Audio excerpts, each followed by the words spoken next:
हरिओम दोस्तों, स्वागत है आपका free study bye Lodhi sir के यूट्यूब चैनल में। दोस्तों मैं कृपाल लोधी। स्टूडेंट्स, आज हम आपको लेकर के आए हैं क्लास 10th में सोशल साइंस सामाजिक विज्ञान में पार्ट भूगोल से, और ये हमारा भूगोल का पार्ट फर्स्ट होगा, जिसमें आज हम आपको बताने वाले हैं समकालीन भारत 2 भूगोल में अध्याय 1, जिसका नाम है संसाधन एवं विकास। दोस्तों आज हम आपको संसाधन एवं विकास के बारे में बताने वाले हैं। दोस्तों यदि आप हमारे चैनल पर पहली बार विजिट कर रहे हैं तो प्लीज हमारे चैनल को सब्सक्राइब कर लें, साथ में बेल आइकन पर क्लिक करें ताकि सबसे पहले नोटिफिकेशन आपको मिलता रहे। दोस्तों इसी प्रकार के इंपोर्टेंट वीडियो चाहे सोशल साइंस के हो, चाहे साइंस के हो, चाहे मैथ्स के हो, हम आपके लिए हमेशा लाते रहते हैं। आप हमारी प्लेलिस्ट में जाकर के मैथ्स, साइंस और सोशल साइंस के सभी वीडियोस को देख सकते हैं। दोस्तों वीडियो यदि अच्छा लगे तो प्लीज आप लाइक करें, हमारे चैनल को सब्सक्राइब करें। तो बगैर देर किए हुए आइए प्रारंभ करते हैं आज का टॉपिक। सबसे पहले दोस्तों इसमें हमें यह समझना होगा कि संसाधन क्या कहलाते हैं। ठीक है, सबसे पहले एक परिभाषा आपको आ सकती है 2 अंक में या 3 अंक में, संसाधन क्या कहलाते हैं। तो इसमें आपको क्या लिखना है या क्या कहलाते हैं संसाधन, इसको आप सुन लें। स्टूडेंट्स, ऐसी समस्त वस्तुएं जिनसे हमारी दैनिक आवश्यकताओं की पूर्ति होती है संसाधन कहलाती है। फिर से सुन लें एक बार, ऐसी सभी वस्तुएं जिनसे हमारी आवश्यकताओं की पूर्ति होती है, जिनका हम उपयोग करते हैं, ऐसी समस्त वस्तुएं संसाधन कहलाती हैं। अब हालांकि संसाधन तो कई प्रकार के होते हैं, लेकिन आपकी पुस्तक 10th में संसाधन के कितने प्रकार हैं, उन्हीं प्रकारों के बारे में हमें अध्ययन करना है। आज हम आपको इस वीडियो में 10 प्रश्न लेकर के आए हैं, बहुत ही इंपॉर्टेंट है। परीक्षा में यही 10 प्रश्नों में से पूछे जाएंगे, ये हमारा विश्वास है, गारंटी है। आप चाहें तो इनके नोट्स बना लें, पेन कॉपी उठा करके बैठ जाएं, इनको लिखते जाएं सुन के। तो आइए प्रारंभ करते हैं। संसाधन आप समझ गए। अब यहां से हमने कुछ प्रश्नों को लिया है, वो प्रश्न आपकी पुस्तक में से भी है, और कुछ एक्स्ट्रा हैं, वो पुस्तक के बीच में से हमने ढूंढ करके बना करके उनके आंसर बताने का प्रयास किया है। आइए देखते हैं। पहला प्रश्न है, और ये शुरुआत के जो 4-5 प्रश्न हैं, ये सभी के सभी आपकी पुस्तक में के हैं। ठीक है, पुस्तक के पीछे देखना, क्वेश्चन आंसर वहां दिए रहते हैं, ये उन्हीं में के हैं। पहला क्वेश्चन उनमें, 3 राज्यों के नाम बताइए जहां काली मृदा बहुतायत से पाई जाती है, या जहां पर काली मृदा पाई जाती है। और फिर आगे कह रहे हैं कि काली मृदा में सबसे ज्यादा कौन सी फसल पैदा होती है या उगती है, ठीक है, या की जाती है, कुछ भी। तो ऐसे 3 नाम जहां पर काली मृदा पाई जाती है, तो यहां आपको एक ट्रिक याद करना है, 36 मामा पास हो गए ऐसे करके। तो ये तो हो गए, इस 36 मामा पास हो गए, तो ये तो हो गई ट्रिक काली मृदा की। इसमें कौन कौन से प्रदेश आ जाएंगे भारत के, छत्तीसगढ़, मां से महाराष्ट्र और मां से मध्य प्रदेश। मतलब यदि 3 राज्यों के नाम पूछे जाएं जहां काली मृदा पाई जाती है, तो आपको 3 राज्यों के नाम में कहना है छत्तीसगढ़, महाराष्ट्र और मध्य प्रदेश। और स्टूडेंट्स, यदि कभी पूछा जाए कि काली मृदा में सबसे ज्यादा कौन सी फसल की पैदावार होती है, तो काली मृदा में सबसे ज्यादा पैदावार होती है कपास की। ठीक है, और कपास सबसे ज्यादा कहां पाया जाता है, महाराष्ट्र में। ठीक, काली मृदा में सबसे ज्यादा कपास पैदा होता है, और कपास कहां पाया जाता है सबसे ज्यादा, महाराष्ट्र राज्य उत्पादित करता है कपास। तो आई होप आप पहले क्वेश्चन के आंसर को समझ गए होंगे। देखते हैं अगला क्वेश्चन, सेकंड। इसमें कह रहे हैं पूर्वी तट के नदी डेल्टाओं पर कौन सी मृदा पाई जाती है, इसकी विशेषताएं क्या है। तो देखो, कहीं भी आपको लिखा मिले यदि कि नदी डेल्टाओं पर या डेल्टा क्या कहलाता है, जब नदी अंत में जाकर के समुद्र में मिल जाती है, तो जो 2 धाराएं होती हैं वो इकट्ठी होती हैं, एक तरफ से आती और एक तरफ से आती, और इकट्ठी होकर के धारा जो है नदी की वो समुद्र में गिरती है। तो बीच में जो त्रिभुजाकार आकृति बन जाती है, जो जमीन बहुत ही उपजाऊ होती है, उस त्रिभुजाकार आकृति को ही हम डेल्टा कहते हैं। तो जहां कहीं भी डेल्टा लिखा हो तो आप ये समझा करें कि ये कहीं ना कहीं नदी या पानी से संबंधित है। तो यदि जो डेल्टा है, यदि ये नदी या पानी से संबंधित है, तो स्वाभाविक सी बात है इसके आसपास के क्षेत्र में जलोढ़ मिट्टी पाई जाएगी। जल द्वारा बहा करके लाई गई मिट्टी को क्या कहते हैं, जलोढ़ मिट्टी। तो डेल्टाई क्षेत्रों में सबसे ज्यादा कौन सी मिट्टी पाई जाएगी, जलोढ़ मिट्टी। आप समझ गए होंगे। अब कह रहे हैं इस जलोढ़ मिट्टी की विशेषताएं क्या है। तो अब देख लेते हैं इसकी विशेषताओं को। आप चाहें तो नोट्स बनाते जाएं, इनको लिख भी सकते हैं। इसकी विशेषताओं में देखते हैं। प्रथम विशेषता है जलोढ़ मिट्टी में रेत तथा गाद मिली होती है। रेत, देखो रेत तो पाई जाएगी, क्योंकि रेत अधिकांशतः नदियों के ही किनारे पाई जाती है। अधिकांशतः क्या, सभी प्रकार की रेत जिसका हम उपयोग करते हैं वो नदियों के ही किनारे पाई जाती है। तो इसमें रेत मिली होती है तथा यहाँ वहां से कई प्रकार के स्थानों से बह करके आती है। तो इसमें गोंद या जिसको हम गाद कहते हैं, महीन मिट्टी गीली, ये भी इसमें पाई जाती है। तो एक विशेषता क्या कह सकते हो आप कि जलोढ़ मिट्टी में रेत तथा गाद पाई जाती है या मिली होती है। यह मृदा सर्वाधिक उपजाऊ होती है। डेल्टाई जो क्षेत्रों में जलोढ़ मिट्टी पाई जाती है स्टूडेंट्स, जलोढ़ मिट्टी ये सबसे ज्यादा उपजाऊ मृदा होती है। तो एक विशेषता हो गई, ये सबसे ज्यादा उपजाऊ होती है क्योंकि पर्याप्त जगह से पोषक तत्वों को ये बहा करके अपने साथ ला रही, पर्याप्त पानी है आजू बाजू, तो सिंचाई भी इसमें पर्याप्त आसानी से हो जाती होगी। नमी इसमें बहुत ज्यादा रहती है, ये भी आप लिख सकते हो क्योंकि ये नदियों के बीच की भूमि होती है जलोढ़, या नदियों के बाहर की भूमि होती है, कुछ भी, ठीक है। तो ये उपजाऊ होती है, रेत तथा गाद इसमें मिली होती है, ठीक है। इसमें नमी सबसे ज्यादा होती है और कुछ पोषक तत्व क्या क्या पाए जाते हैं इसमें, पोटास, फास्फोरिक अम्ल और चूना। क्या क्या, जलोढ़ मिट्टी में पोटास, फास्फोरिक अम्ल और चूना इसमें पर्याप्त मात्रा में पाए जाते हैं। तो इतने लगभग 4 से 5 विशेषताएं आप जलोढ़ मिट्टी की लिख सकते हैं, ठीक है। अगला क्वेश्चन देखते हैं, तीसरा है, पहाड़ी क्षेत्रों में मृदा अपरदन की रोकथाम के लिए कौन से कदम उठाए जा सकते हैं। अभी हम आगे आपको बता रहे हैं मृदा अपरदन के बारे में, यहां लिखा है, हालांकि बता रहे, ठीक है। अभी आप ये समझो कि पहाड़ी क्षेत्रों में मृदा अपरदन की रोकथाम के लिए कौन से कदम उठाए जा सकते हैं। पहाड़ी क्षेत्रों में मिट्टी के कटाव को हम कैसे रोक सकते हैं, मिट्टी के अपरदन को कैसे हम रोक सकते हैं। तो इसमें एक तो रोका जा सकता है समुच्च जुताई करके। समुच्च रेखाएं जो होती हैं, काल्पनिक रेखाएं, तो इनके समांतर इस प्रकार की क्यारी बनाई जाती हैं, जो हल चला करके इस प्रकार की क्यारी बनाई जाती है समुच्च रेखाओं के समांतर, जो कुछ गहरी कर दी जाती है। पानी यदि बह करके आता है तो वो पानी एकदम से ढलानी क्षेत्रों पे बहता नहीं है, वो उनमें भर जाता है, जिससे नमी में वृद्धि वहां पर हो जाती है और फसलों के लिए आवश्यक पानी मिलता रहता है। तो ये समुच्च जुताई कहलाती है। दूसरा, सीढ़ीदार खेती। सीढ़ीदार खेत बनाकर भी मृदा अपरदन को रोका जा सकता है। यदि सीढ़ीदार खेत बनाए जाएंगे एक के ऊपर एक सतह करके, तो मृदा को बहने से रोका जा सकता है, मृदा अपरदन को रोका जा सकता है सीढ़ीदार खेत बनाकर। वृक्षारोपण करके, अधिक संख्या में वृक्ष लगा करके, पौधों को लगा करके भी मृदा अपरदन को रोका जा सकता है। क्योंकि आपको पता है कि जो पौधों की या वृक्षों की जो जड़ें होती हैं, ये मिट्टी के कटाव को रोकती हैं, ये मिट्टी को पकड़ करके रखती हैं, बांध करके रखती हैं।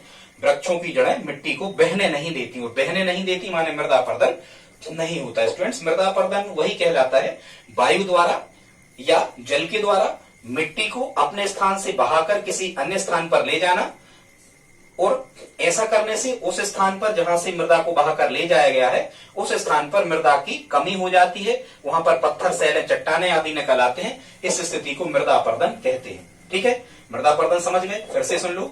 हवा के द्वारा या जल के द्वारा मिट्टी को बहा करके किसी अन्य स्थान पर ले जाना मृदा अपरदन कहलाता है। जिस स्थान से मृदा को बहाकर ले जाया गया है, उस स्थान पर सैल, पत्थर या चट्टान आदि निकल आते हैं, और उस स्थान पर मृदा ना होने से वहां की जो जमीन होती है ये ऊसर या बंजर हो जाती है। इसलिए मृदा अपरदन जो है, हालांकि मृदा अपरदन को किसानों की रेंगती मौत कहा जाता है, ठीक है। यदि मिट्टी नहीं बचेगी तो किसान क्या कर पाएंगे, कुछ नहीं कर पाएंगे। तो आई होप समझ गए होंगे, आगे हम आपको और बताते हैं। तो वृक्षारोपण करके भी मृदा अपरदन को रोका जा सकता है, समुच्च जुताई करके, सीढ़ीदार खेत बना करके, और एक है पट्टीदार खेती करके। ये भी उसी प्रकार का कहलाता है, एक प्रकार से सीढ़ीदार खेती का ही एक भाग है पट्टीदार खेती। छोटे छोटे खेत इसमें बनाए जाते हैं, मेड़ें डाली जाती हैं, चारों तरफ मेड़ें डाल दी जाती हैं। पट्टी मतलब मेड़, चारों तरफ मेड़ डाल दी जाती है, ऊंची ऊंची मिट्टी की दीवार को मेड़ कहते हैं। इससे क्या होता है कि पानी मृदा को बहा करके नहीं ले जाता, वो मृदा वहीं रुक जाती है मेड़ों के कारण, और आगे तक मृदा नहीं बह पाती। तो मृदा अपरदन को रोका जा सकता है। तो इतने उपाय हैं ये मृदा अपरदन के रोकथाम के, समझ गए होंगे आप। आगे देखते हैं दोस्तों, अगला है प्रश्न क्रमांक 4 में, जैव व अजैव संसाधन क्या है।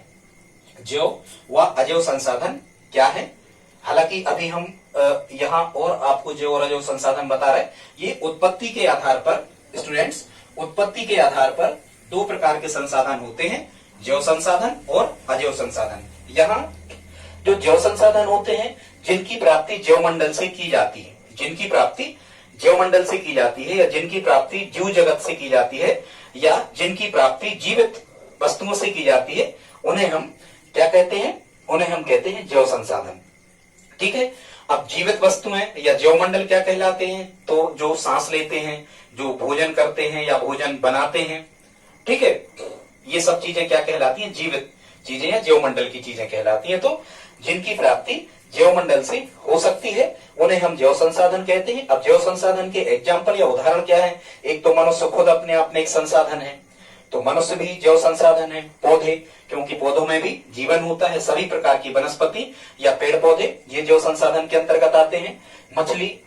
मछली या मत्स्य संसाधन आप लिख सकते हो, ये भी जैव संसाधन के अंतर्गत आते हैं। और पशु पक्षी आदि ये सब क्या कहलाते हैं, जैव संसाधन। एग्जाम्पल में आप लिख सकते हो। ठीक है, अब हम आगे देखते हैं अजैव संसाधन।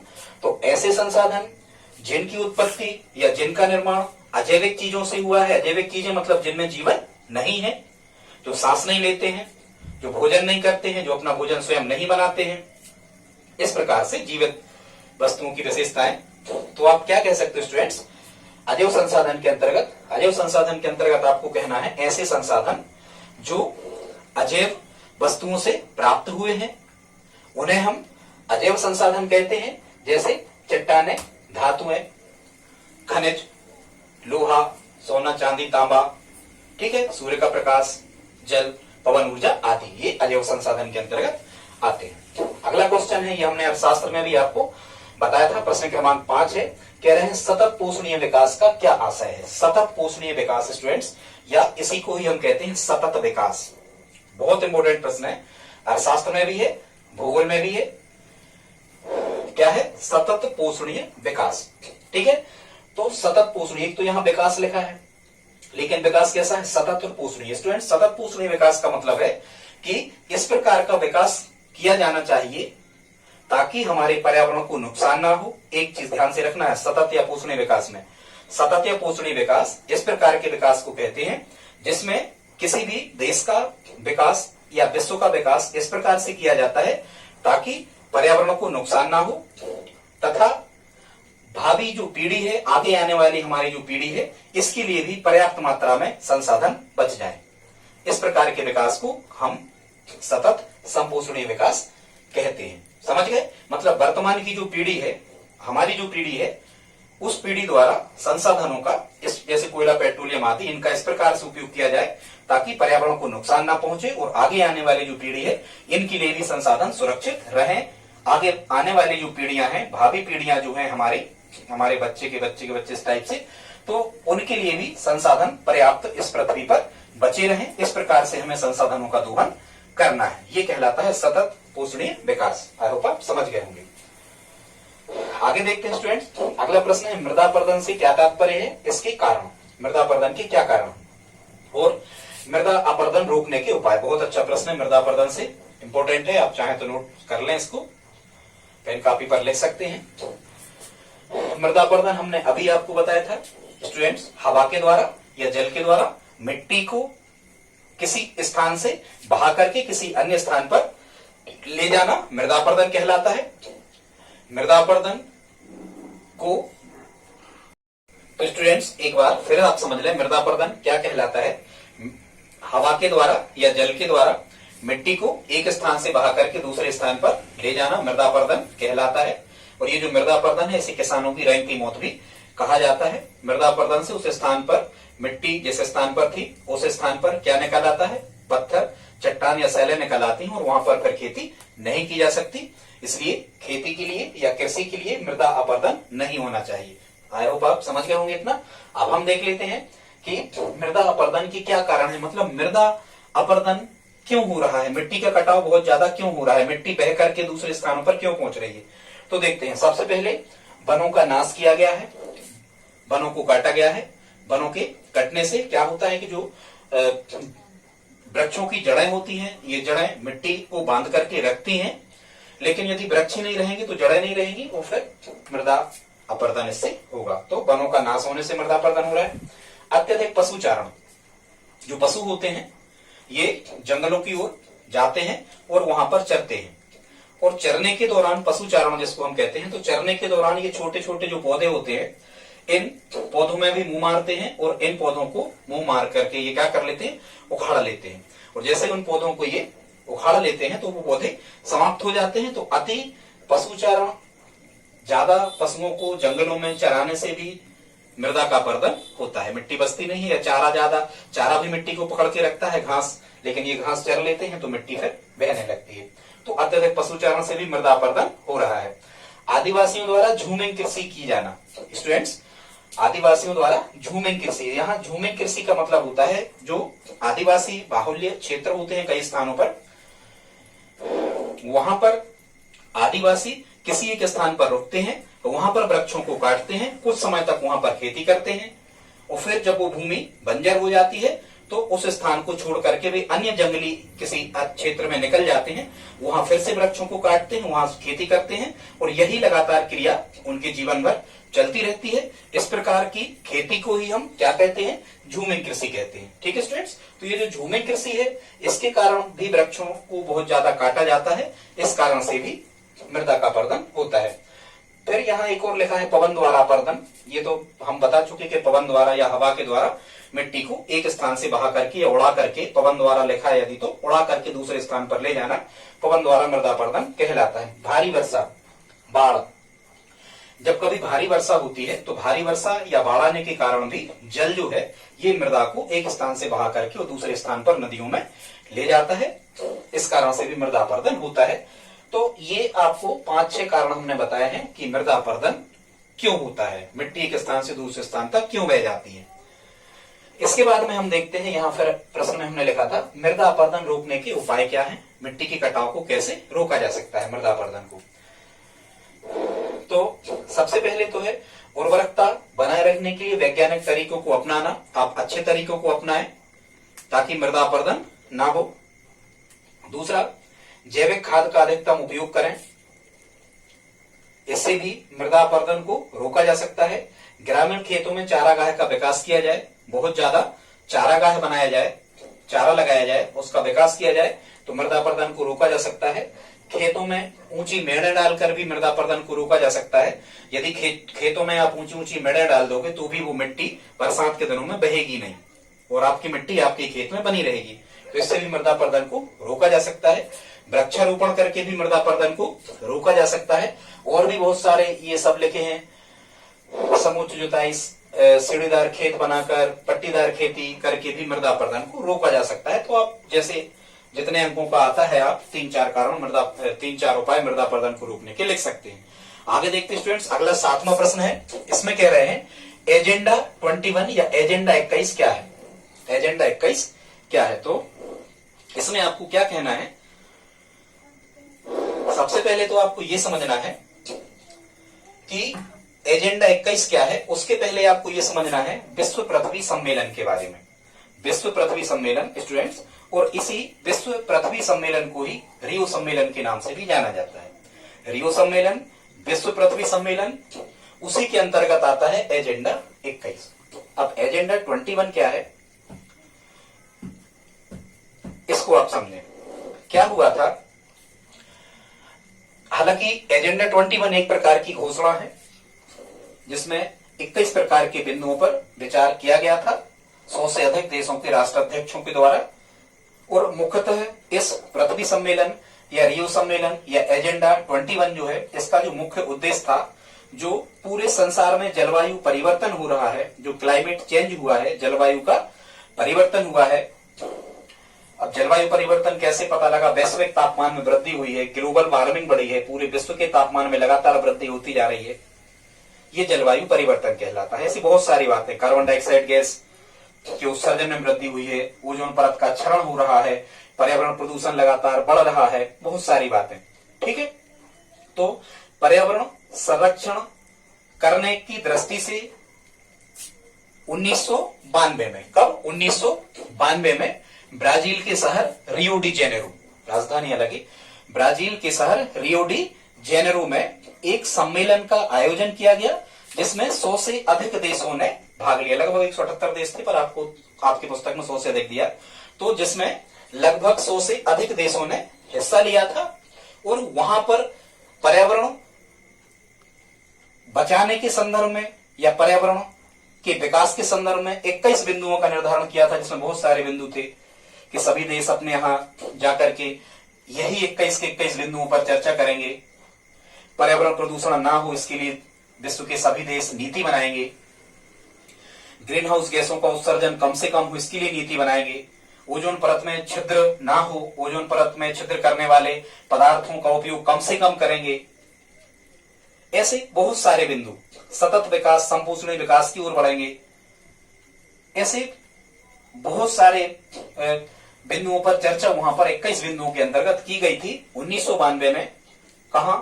ब्राजील की राजधानी रियो डी जेनेरो में, जिसमें 100 से अधिक देशों ने भाग लिया था, 100 से अधिक देशों के राष्ट्राध्यक्षों ने भाग लिया था। उसमें पर्यावरण संरक्षण और सतत और संपोषणीय विकास और जलवायु परिवर्तन से संबंधित महत्वपूर्ण 21 मुद्दों को वहां रखा गया था। इसे ही हम एजेंडा 21 के नाम से जानते हैं। और देख लेते हैं, इतना आप लिख सकते हो। इसे रियो सम्मेलन या पृथ्वी सम्मेलन भी कहते हैं। विश्व स्तर का ये पहला भू शिखर सम्मेलन था। विश्व स्तर का पहला भू शिखर सम्मेलन, यदि प्रश्न आ जाए कि विश्व स्तर का पहला भू शिखर सम्मेलन कहां हुआ था, तो रियो डी जेनेरो, ब्राजील, आपको ये कहना है। तो यह एक घोषणा है जिसे 1992 में ब्राजील के रियो डी जेनेरो में 100 से अधिक राष्ट्राध्यक्षों की सहमति से किया गया था। उस सहमति पत्र पर सभी ने हस्ताक्षर किए थे। और ये किस संस्था ने आयोजित किया था ये भू शिखर सम्मेलन विश्व स्तर का? तो ये आयोजित किया था संयुक्त राष्ट्र पर्यावरण और विकास सम्मेलन। संयुक्त राष्ट्र संघ की एक समिति है, एक संयुक्त राष्ट्र संघ का आनुषंगिक संगठन है, जिसे कहते हैं अनसेड। क्या कहते हैं? Unsaid, United Nations conference environment and development, ये फुल फॉर्म होता है। तो इसको हिंदी में कहते हैं स्टूडेंट्स संयुक्त राष्ट्र पर्यावरण और विकास सम्मेलन। इसने इस कार्यक्रम का आयोजन करवाया था, जिसमें क्या तय किया गया था? भूमंडलीय जलवायु परिवर्तन के संदर्भ में सभी देश विचार करेंगे। भूमंडलीय जलवायु मतलब पूरे विश्व की जलवायु में परिवर्तन हो रहा है, क्यों हो रहा है, इस पर सभी देश विचार करेंगे। अपने यहाँ नियम कायदे नीतियां बनाएंगे। जैविक विविधता का संरक्षण करेंगे तथा 21वीं शताब्दी में सतत व पोषणीय विकास के लिए सदैव प्रयत्नशील रहेंगी। ऐसी स्वीकृति इस सम्मेलन में दी गई थी। अब यहां से आपको प्रश्न आता है कि एजेंडा 21 के उद्देश्य क्या है? तो यहां हमने उद्देश्य भी बताए हैं।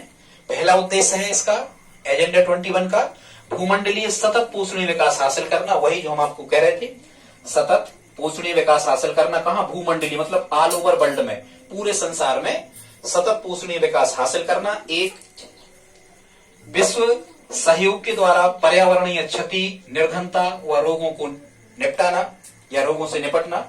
मतलब पूरे विश्व के जो पिछड़े देश हैं, जो बहुत विकसित नहीं हैं, जिनके पास बहुत ज्यादा धन नहीं है, तो विश्व के धनी देशों के सहयोग द्वारा पर्यावरणीय क्षति वहां ना हो पाए, पर्यावरण को नुकसान ना पहुंच पाए, ये प्रयास करना। निर्धनता पूरे विश्व से अलग करना और रोगों से निपटने के उपाय करना। लोगों को स्वास्थ्य सुविधाएं प्रदान करना, उनके लिए वैक्सीनेशन वगैरह की व्यवस्था करना, शुद्ध पीने के पानी की व्यवस्था करना। ऐसी बहुत सारी बातें थी उसमें। ठीक, उतना सब नहीं पढ़ना अपन को। तो बड़े देशों के द्वारा छोटे देशों में पर्यावरणीय क्षति, निर्धनता और रोगों से निपटने में मदद करना।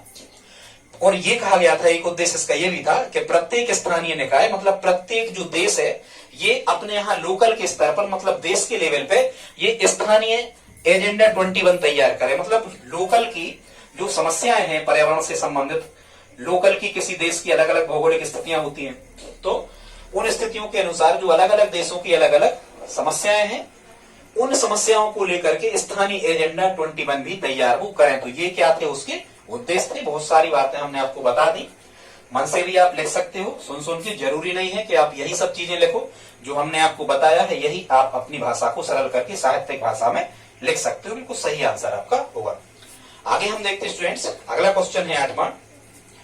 इसमें कह रहे हैं संसाधन क्या है, इसके प्रकारों को उदाहरण से समझाइए। तो हमने आपको अभी बताया था कि ऐसे समस्त प्रकार की वस्तुएं जिनका हम उपयोग करते हैं या जो हमारी आवश्यकताओं को पूर्ति करती हैं, यानी हम क्या कहते हैं? संसाधन कहते हैं। ठीक है, जनरली परिभाषा ऐसे ही आप याद रखना। प्रौद्योगिकी वगैरह ये कुछ नहीं लिखना, कठिन हो जाएगी। अब हम देखते हैं इसके प्रकारों को। तो सबसे पहला प्रकार होता है उत्पत्ति के आधार पर। तो उत्पत्ति के आधार पर संसाधन कितने प्रकार के होते हैं? 2 प्रकार के, जैव और अजैव। ठीक है, कैसे याद रखोगे? अपन कहते हैं यार जीवों की उत्पत्ति का सिद्धांत डार्विन ने दिया था, ऐसे करके, या किसने दिया था? ठीक है, जीवों की उत्पत्ति का सिद्धांत। ऐसे आप याद रखना कि उत्पत्ति के आधार पर जैव संसाधन और अजैव संसाधन 2 प्रकार के होते हैं। इनको हम पिछली बार आपको बता चुके, तो इनको समझा नहीं रहे। अगला है स्टूडेंट्स, अगला जो प्रकार है ये है समाप्यता के आधार पर, मतलब समाप्ति के आधार पर। तो समाप्यता के आधार पर संसाधन कितने प्रकार के होते हैं? समाप्यता के आधार पर भी 2 प्रकार के होते हैं। पहला क्या है? तो पहला है नवीकरण योग्य संसाधन। नवीकरण योग्य संसाधन किन संसाधनों को कहते हैं स्टूडेंट्स?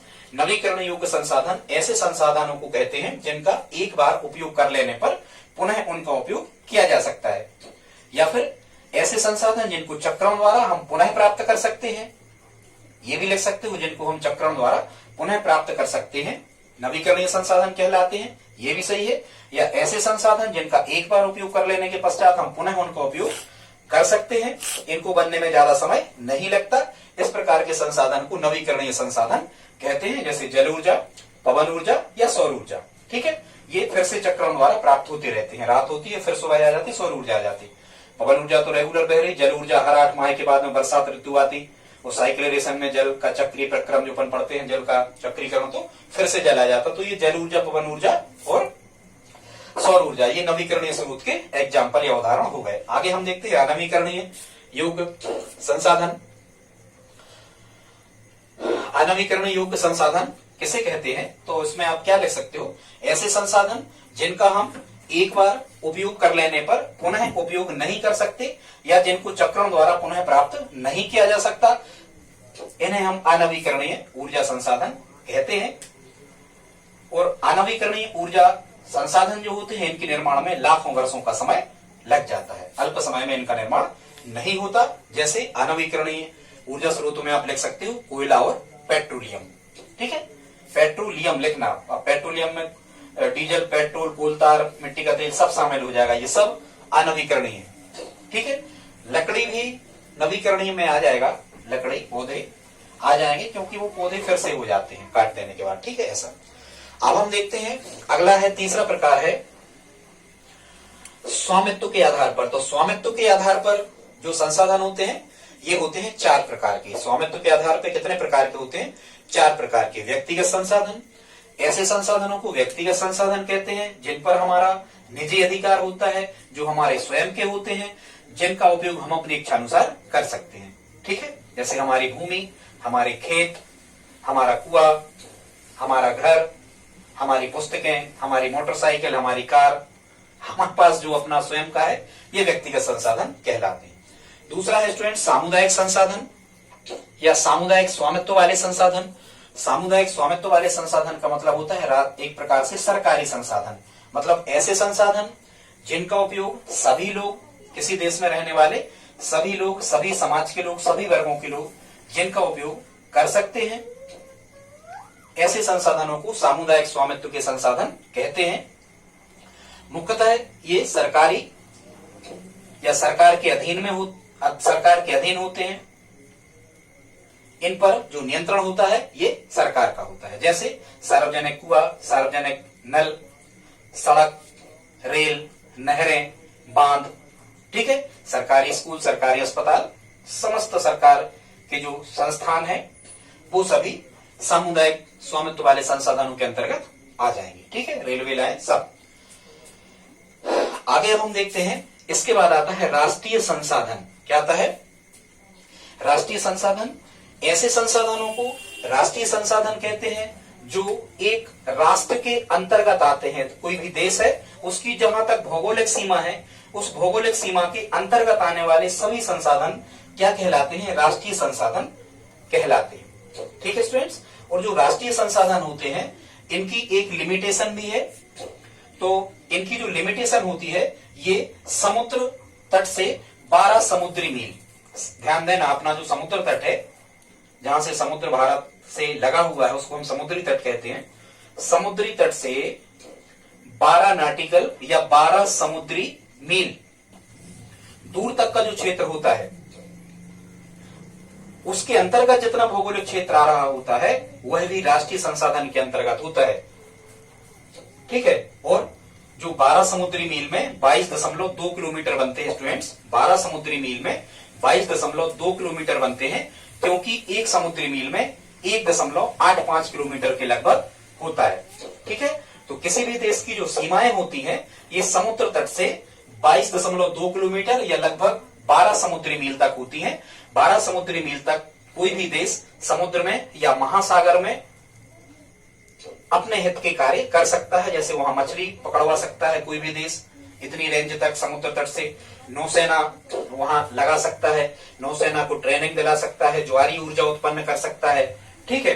कुछ भी वहां से संसाधन प्राप्त कर सकते हो, तेल पेट्रोलियम वगैरह, या फिर वहां इतनी जगह में जो भी खनिज मिल रहे, तो ये सभी राष्ट्रीय संसाधन के अंतर्गत आ जाता है। और स्टूडेंट्स जो राष्ट्रीय संसाधन होते हैं, इन राष्ट्रीय संसाधनों के अंतर्गत सरकार क्या होती है, आपके निजी वस्तुओं का भी अधिग्रहण कर सकती है देश की जरूरतों के आधार पर। जैसे सड़क बनाने की जरूरत यदि गवर्नमेंट को आ जाए तो आपकी जमीन को अधिग्रहण कर लिया जाएगा, नहर बनाने के लिए, बांध बनाने के लिए आपकी जमीन ले ली जाएगी और आपको मुआवजा दे दिया जाएगा। ऐसा होता है राष्ट्रीय संसाधनों के अंतर्गत। ठीक है। सरकार आपको मुआवजा देकर के कहीं कोयला या पेट्रोलियम आपकी खेती में निकल आए तो सरकार उस भूमि का क्या कर लेती है, अधिग्रहण कर लेती है। तो राष्ट्रीय संसाधन की परिभाषा ऐसे भी दे सकते हैं कि ऐसे संसाधन जिसका अधिग्रहण किसी देश की सरकार द्वारा किया जा सकता है, उनको हम क्या कह सकते हैं, तो उन्हें हम कह सकते हैं क्या, राष्ट्रीय संसाधन। इसके बाद है दोस्तों, इसके बाद है अंतरराष्ट्रीय संसाधन। अंतरराष्ट्रीय संसाधन तो ऐसे संसाधन जो किसी देश के समुद्र तट से 200 समुद्री मील, समुद्र तट से 200 समुद्री मील के बाद, समुद्र तट से 200 समुद्री मील के बाद का जो मुख्यतः जो समुद्र होता है या जो महासागरीय क्षेत्र होता है, क्योंकि वही बचता है, जमीनें तो राष्ट्र के पास आ गई, तो इसे हम क्या कहते हैं, अंतरराष्ट्रीय संसाधन कहते हैं।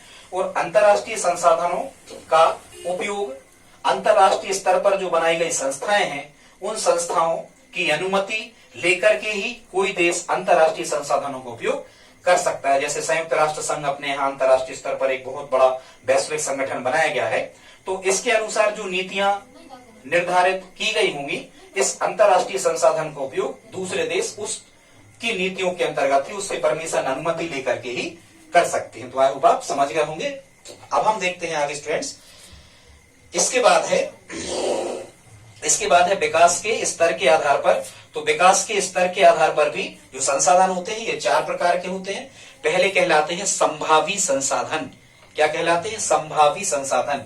ऐसे संसाधनों को संभावी संसाधन कहते हैं जिनकी खोज तो की जा चुकी है, जिनके बारे में हमें पता है, जिनकी संभाव्यता दर्शाई जा सकती है कि आगे भविष्य में जाकर के इनका उपयोग किया जाएगा, लेकिन वर्तमान में इन संसाधनों का उपयोग नहीं किया जा रहा है। कैसे, जैसे हम एग्जाम्पल आपको दें संभावी संसाधनों में, जैसे राजस्थान में सबसे ज्यादा सौर ऊर्जा पाई जाती है, सबसे ज्यादा अपने यहाँ गर्मी होती है, लेकिन उस सौर ऊर्जा का वर्तमान में उपयोग नहीं किया जा रहा है। ठीक है। ऐसी प्रौद्योगिकी विकसित नहीं की गई है कि उनका उपयोग हम कर सकें, लेकिन संभावना व्यक्त की गई है। ऐसे संसाधनों को संभावी संसाधन। या हम गुजरात में कहें तो गुजरात में सबसे तेज हवा चलती है भारत में पवन ऊर्जा का, लेकिन वहां पवन ऊर्जा, पवन चक्कियां बहुत ज्यादा नहीं लगाई गई है, लेकिन संभावना दर्शाई गई है। तो इसे हम क्या कहते हैं, संभावी संसाधन कहते हैं। ठीक है स्टूडेंट्स। इसके बाद आगे देखते हैं, अगला जो प्रकार है ये कहलाता है क्या, विकसित संसाधन। क्या कहलाता है, विकसित संसाधन। ऐसे संसाधनों को हम विकसित संसाधन कहते हैं जिनको निकालने की या जिनका उपयोग करने की प्रौद्योगिकी तो विकसित नहीं हुई है, टेक्नोलॉजी तो नहीं है, लेकिन उन संसाधनों के बारे में सर्वेक्षण किया जा चुका है, उनकी जांच की जा चुकी है, उनकी गुणवत्ता की भी जांच की जा चुकी है कि इनकी क्वालिटी कितनी अच्छी है। ऐसे संसाधनों को विकसित संसाधन कहते हैं। चाहे संभावी संसाधन हो, चाहे विकसित संसाधन हो, इनका उपयोग आगामी भविष्य में किया जाएगा जब वो तकनीकी विकसित की जाएगी। इसके बाद स्टूडेंट्स, भंडार संसाधन। तो ऐसे संसाधन जिनका हमारे यहाँ पर्याप्त मात्रा में भंडारण है, पर्याप्त मात्रा में हमारे यहाँ सुरक्षित है, लेकिन इनकी भी प्रौद्योगिकी या तकनीकी विकसित नहीं की गई है, हम उनका उपयोग नहीं कर सकते हैं अभी। ऐसे संसाधनों को भंडार संसाधन कहा जाता है। जैसे एक एग्जाम्पल आपकी पुस्तक में दिया हुआ है, जैसे जल। तो जल मुख्यतः हाइड्रोजन और ऑक्सीजन गैस से मिलकर के बना है, और जो हाइड्रोजन है स्टूडेंट्स, इसको भविष्य का ईंधन कहा जाता है। और हाइड्रोजन का जो ज्वलन ताप है, मतलब ऊष्मीयमान है, ये सबसे ज्यादा होता है, मतलब प्रति ग्राम दहन से सबसे ज्यादा ऊर्जा निकलती है। कैसे? हाइड्रोजन गैस से, एलपीजी से भी ज्यादा। 1 ग्राम के दहन से सबसे ज्यादा हाइड्रोजन। तो भविष्य का ईंधन किसे कहा जाता है? हाइड्रोजन। अब हमारे यहाँ पर्याप्त मात्रा में भंडार किसका है? जल का है। भाई 3/4 भाग पर ही जल है, लगभग 71% पर जल है पृथ्वी के चारों ओर, सागर महासागर लगे। लेकिन अभी हमारे पास में ऐसी टेक्नोलॉजी या ऐसी तकनीक नहीं है कि हम उस जल के अणु को हाइड्रोजन और ऑक्सीजन में तोड़ करके उस हाइड्रोजन गैस को जल से अलग कर सकें। तो इस प्रकार के संसाधन को हम क्या कहते हैं? भंडार संसाधन। इसके बाद बचता है एक और संसाधन, संचित कोष संसाधन। हालांकि जो संचित कोष संसाधन है ये भंडार संसाधन के ही अंतर्गत आता है। संचित कोष संसाधन ऐसे संसाधनों को कहते हैं कि वर्तमान में हमारे यहाँ वातावरण में ये संचित तो हैं, इकट्ठे तो हैं, लेकिन हम इनका प्रयोग अभी नहीं कर पा रहे हैं। ऐसे संसाधनों को संचित कोष संसाधन कहा जाता है। जैसे बांधों में भरा हुआ जो जल है, इससे हम बहुत अधिक मात्रा में जल विद्युत का उत्पादन अभी नहीं कर पा रहे हैं। जो वन है, वनों का भी उपयोग हम बहुत ज्यादा अभी नहीं कर पा रहे हैं। तो इस प्रकार के संसाधन संचित कोष संसाधन के अंतर्गत आते हैं। ठीक है, बांधों में जल, याद रखना, जल वैसे ही हम संचय करके रखते हैं। ऐसे करके स्टूडेंट्स बस 5 मिनट और आप हमारे साथ रहें। यदि वीडियो पसंद आए तो प्लीज लाइक तो आप कर ही दें, करो करे लाइक। हो गया? ठीक, आगे बढ़ते हैं। अगला कह रहे हैं भूमि निम्नीकरण क्या है, इसके क्या कारण है, और भू निम्नीकरण कम करने के उपाय बताइए। ये 9वां क्वेश्चन है, आप प्रश्नों को भी नोट करते जाएं। तो स्टूडेंट्स, भू निम्नीकरण का अर्थ होता है भूमि के उपजाऊपन में कमी। भू निम्नीकरण, निम्न हो रही भूमि मतलब खत्म हो रही भूमि, जमीन का खराब होना, भू निम्नीकरण। भू निम्नीकरण का क्या अर्थ है? भूमि की उर्वरा शक्ति में या उपजाऊपन में कमी, मतलब आपकी जो भूमि है ये ऊसर हो रही, बंजर हो रही, उपजाऊपन में कमी। तो भूमि के बंजर होने को या उपजाऊपन में कमी होने को भू निम्नीकरण कहा जाता है, एक परिभाषा। अब भू निम्नीकरण के कारण क्या है? क्यों भूमि के उपजाऊपन में कमी हो रही है? वनों की बहुत ज्यादा कटाई हो रही है, इसके कारण। अति पशुचरण, पशु बहुत ज्यादा चराए जा रहे हैं जंगलों में, भूमि पर। अति खनन, बहुत ज्यादा मात्रा में संसाधनों का, खनिज पदार्थों का जमीन के नीचे खोद करके जमीन को खान बना करके, खदानें बना करके खनन किया जा रहा है, इस कारण से। अति सिंचाई, बहुत ज्यादा सिंचाई होने के कारण भी भूमि के उपजाऊपन में कमी आ रही है। ज्यादा सिंचाई होने से, एक साथ जब कई फसलें बोई जाती हैं और ज्यादा सिंचाई होती है, तो ज्यादा सिंचाई होने से भी जो पोषक तत्व हैं वो बह करके दूसरे स्थान पर चले जाते हैं। इस कारण भी भूमि क्या होती है? ऊसर या उपजाऊपन में कमी होती है। अति खनन, यदि हम खनन बहुत ज्यादा करते हैं तो उससे निकलने वाली जो धूल होती है, जो स्मोक टाइप के धूल या धुआं जो होता है, छोटे छोटे सूक्ष्म कण, ये धूल के कण जमीन पर एक परत बना लेते हैं। तो हमारी भूमि क्या होती है? अति खनन से उपजाऊपन में कमी आ जाती है। फिर औद्योगिक धूल, उद्योगों से निकलने वाले जो अपशिष्ट पदार्थ होते हैं, जो धूल होती है, ये भी हमारी जमीन पर एक परत बनाती जाती है, उस पर मिट्टी में मिल जाती है। तो क्या होता है? भूमि को उपजाऊपन में कमी। कीटनाशकों का अधिक प्रयोग, बहुत ज्यादा मात्रा में अपने यहाँ रासायनिक उर्वरकों का और कीटनाशक दवाओं का उपयोग किया जा रहा है, इस कारण से भी भूमि की उर्वरक क्षमता में कमी आ रही है या उपजाऊपन में कमी आ रही है। अब हम पढ़ते हैं आगे कि भूमि निम्नीकरण ना हो या इसके रोकने के उपाय क्या है। उपजाऊपन बना रहे तो आपको क्या करना चाहिए? सबसे पहले तो बहुत ज्यादा वृक्षारोपण करें, इससे भूमि उपजाऊ होगी, मिट्टी बहेगी नहीं, मिट्टी का अपरदन नहीं होगा। अति सिंचाई ना करें, बहुत ज्यादा सिंचाई ना करें, इससे पोषक तत्व तो बह के कहीं नहीं जाएंगे। अति पशुचारण ना करें, पशुओं को ज्यादा नहीं चराएं जमीन में, एक निश्चित लिमिट तक उनको चरने दें। प्रदूषित जल को जमीन में ना फेंकें, खेतों में, भूमि में जहां आप खेती कर रहे हो उसमें प्रदूषित जल ना बहाएं। ठीक है, उद्योगों से निकलने वाले कूड़ा करकट, अपशिष्ट पदार्थों को इसमें ना फेंकें। जैविक खाद का अधिक से अधिक उपयोग करें। स्टूडेंट, जो ये जैविक खाद होती है इसे वर्मी कंपोस्ट कहते हैं, जो अपने घरों में जो जानवरों का मलमूत्र होता है, अचड़ा कचड़ा जितना भी होता है, इसे एक स्थान पर इकट्ठी करके जो केंचुआ वाली खाद होती है, इसे कहते हैं वर्मी कंपोस्ट या जैविक खाद। तो यदि जमीन की उपजाऊ क्षमता को हमें बनाए रखना है तो हमें जैविक खाद का ही उपयोग ज्यादा से ज्यादा करना चाहिए, बल्कि हमें रासायनिक उर्वरकों का और कीटनाशक दवाओं का उपयोग नहीं करना चाहिए। तो भू निम्नीकरण आपका नहीं होगा। बस थोड़ा सा और आप देखते हैं 10वां क्वेश्चन में कुछ विकल्प इंपॉर्टेंट टाइप के सही जुड़े, 70 आप कह सकते हो, उसको शामिल लिया है। भारत के कुल क्षेत्रफल का 27% भाग क्या है? पठारी भाग है। 27% भाग पठारी है, ठीक है, पठार सत्ता, ठीक है, पठान को सत्ता फंसा ऐसा करके पठारी भाग 27% है। बांगर भूमि आप जानते हो, बांगर भूमि ये जो कुल मिला के जो जलोढ़ मिट्टी होती है इसको दो प्रकार से बांट दिया जाता है स्टूडेंट्स। जो पुरानी जलोढ़ मिट्टी होती है नदियों के किनारे की, उसे हम बांगर भूमि कहते हैं या बांगर मिट्टी कहते हैं। और जो नवीन जलोढ़ मिट्टी होती है जो अभी अभी नदियों द्वारा हर वर्ष बहा करके लाई गई है, तो नवीन जलोढ़ या नवीन जलोढ़ मिट्टी को क्या कहते हैं? हम खादर मिट्टी कहते हैं। ये खादर मिट्टी सबसे ज्यादा उपजाऊ मिट्टी होती है, ठीक है। फिर भारत में जो पर्वतीय क्षेत्र है ये कुल क्षेत्रफल का कितने परसेंट है? 30%। प्रश्न पूछा जाएगा कि भारत में पर्वतीय क्षेत्र भारत के कुल क्षेत्रफल का कितने परसेंट है? तो 30%। पर्वतीय क्षेत्र कितना है? 30% कुल क्षेत्रफल का। वन कितने परसेंट पर है भारत में? तो भारत के कुल क्षेत्रफल का 33% भूमि पर क्या है? वर्तमान में वन है।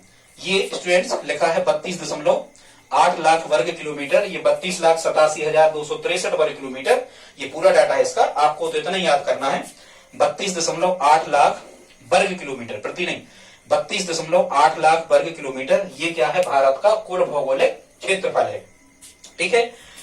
फिर आपसे पूछा जाता है रेगड़ या कपास वाली मिट्टी किसे कहते हैं? तो रेगड़ या कपास वाली मिट्टी काली मिट्टी को कहा जाता है, ठीक है।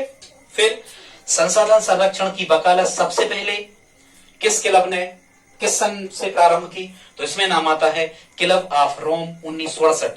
क्लब ऑफ रोम 1968, इस क्लब ने सबसे पहले विश्व स्तर पर संसाधन संरक्षण की वकालत को प्रारंभ किया। दोस्तों आज का वीडियो यदि अच्छा लगा हो तो प्लीज आप इस वीडियो को लाइक करें, और यदि आप हमारी हेल्प करना चाहें तो प्लीज इस वीडियो को अपने दोस्तों के साथ में स्टडी ग्रुप में शेयर जरूर करें। मिलते हैं अगले वीडियो में, तब तक के लिए जय हिंद जय भारत।